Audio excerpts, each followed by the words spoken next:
ሰላም ሰላም ጋይስ እንዴት ናችሁ? ሁሉ ሰላም ነው? እግዚአብሔር ይመስገን እኔ ጋር ሁሉም ሰላም ነው።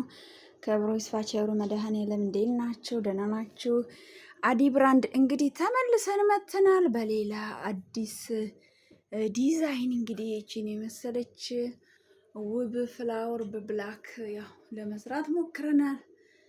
እንዴት አያችሁት ጋይስ? ይወት ስታምር ጎልደን እና በቀይና እንዲሁም ደግሞ በጥቁር መጠቅለያ ማለት ነው። ይወት ስቴኒ ግን አምራኛለች ጋይስ። ይወት ስቲቺን የመሰለች ማለት ነው ስታምር።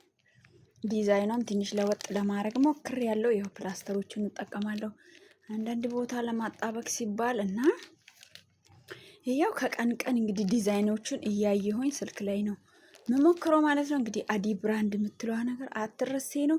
ያው ይዋት እስቲ እንዴት እንደምታምር አይ ላይክት እኔ ወድጃታለሁ።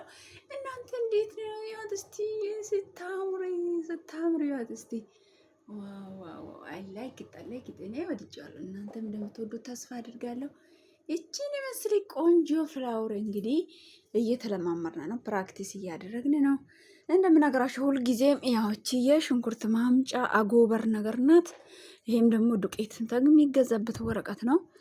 ይሄም ደግሞ እራሱ ሽንኩርቱ ታስሮበት የሚመጣ ነው ማለት ነው። ይሄ ገመዱ ግን ታምራለች ማለት ነው። ይሄ ደግሞ የተለያዩ ወረቀቶችን እንግዲህ በማገናኘት ነው ጋይስ እችን የመሰለች ምርጥ ስማርት አበባ እየሰራ ያለሁት። እንግዲህ ቲክቶክ ቻናሌን ፎሎ በማድረግ ቤተሰብ መሆናችሁን አትርሱ። እንዲሁም ደግሞ ዩቱብ ቻናሌን እየገባችሁ ሰብስክራይብ በማድረግ ቤተሰብ ሁኑ አትርሱ ላችኋለሁ ጋይስ። እና ወዳችኋለሁ፣ አከብራችኋለሁ ስለምትከታተሉኝ። ቴንክ ዩ ሶ ማች ፎር ዋቺንግ ባይ